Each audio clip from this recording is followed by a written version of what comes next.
You are lying in the tall grass at the edge of a clearing, and something is already wrapped around your chest. You felt it a second ago as a weight.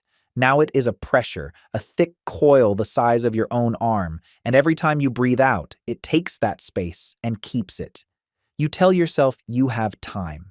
You have heard that a big snake kills slowly, that it suffocates you over long minutes, that if you stay calm, you can wait for a gap and slip free. But that is the first thing almost everyone gets wrong about this. You do not have minutes, you have seconds. A moment ago, none of this was happening. You were down at the edge of the water where you always go, in the last soft light, and the snake was not a snake yet. It was a shape that looked like a fallen branch, holding so still that your eyes slid right over it. Snakes like this one do not chase. They wait, sometimes for days, in the one narrow place an animal like you has to pass. And when you finally stepped into range, the strike was already over before the sound of it reached you. Teeth that curved backward toward the throat sank in and held, and in that same instant the body was already looping around you. That was the last breath you took as a free animal. This one, the breath leaving you right now, is the one the snake was waiting for.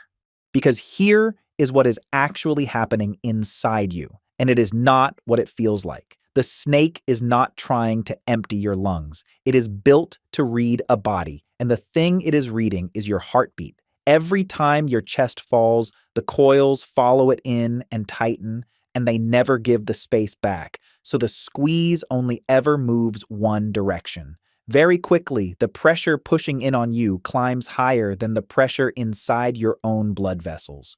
Your heart is still beating. It is just beating against a wall.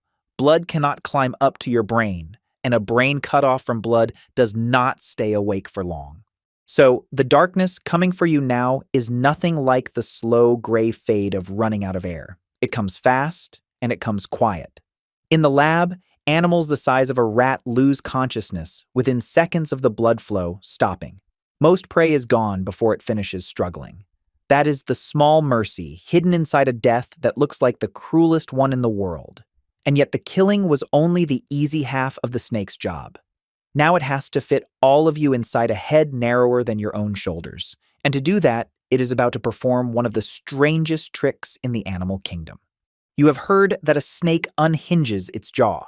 Forget that. Nothing in its head comes apart. No socket pops open, no bone breaks. The truth is stranger and far more useful to the snake. The two halves of its lower jaw are not locked together at the chin the way yours are. They are joined at the front by a stretchy band of tissue that lets each side move on its own. So the mouth does not swing open around you like a door on a hinge. It walks over you. One side hooks its teeth into you and pulls, holding you still, while the other side reaches forward, opens, and takes a fresh grip further along your body.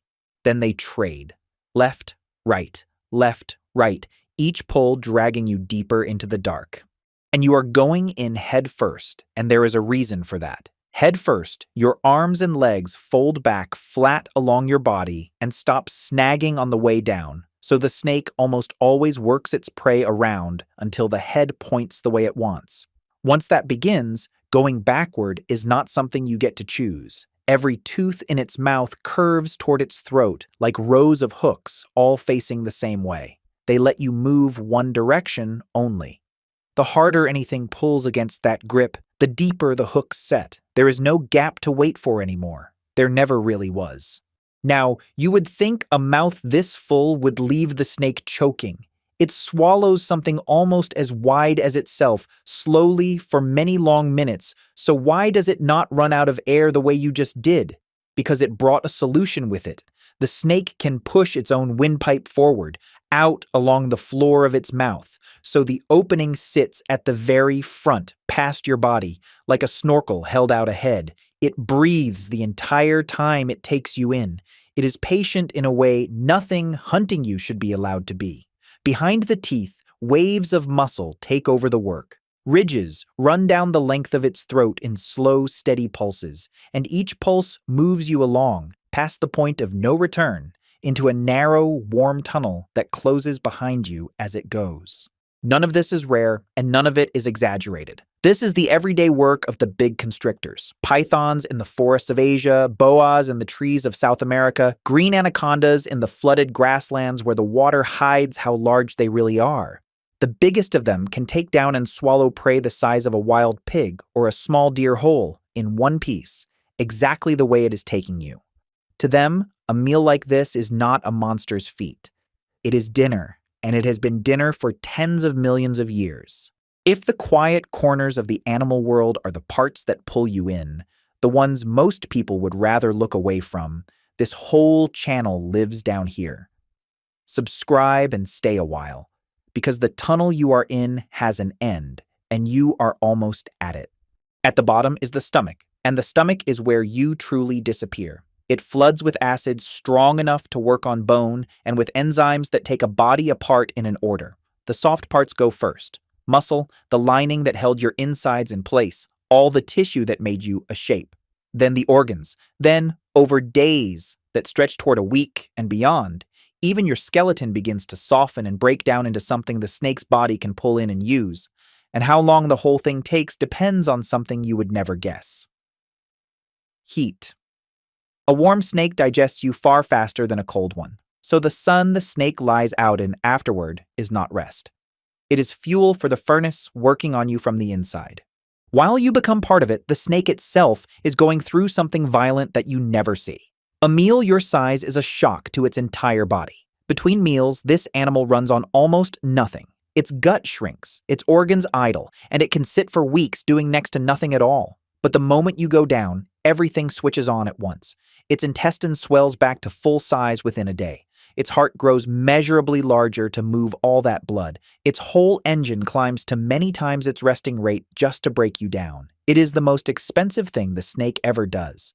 But it buys the snake something almost nothing else in nature gets: time.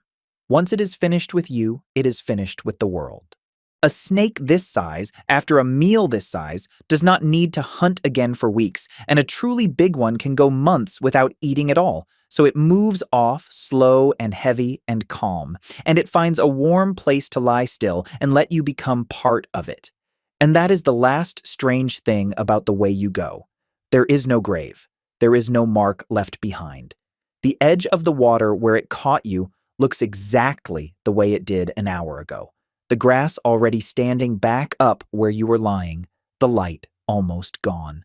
The only place you still exist now is inside something that has already forgotten it was ever hungry. And in a few weeks, when it slides back out to wait by the water again, there will be nothing left of you at all.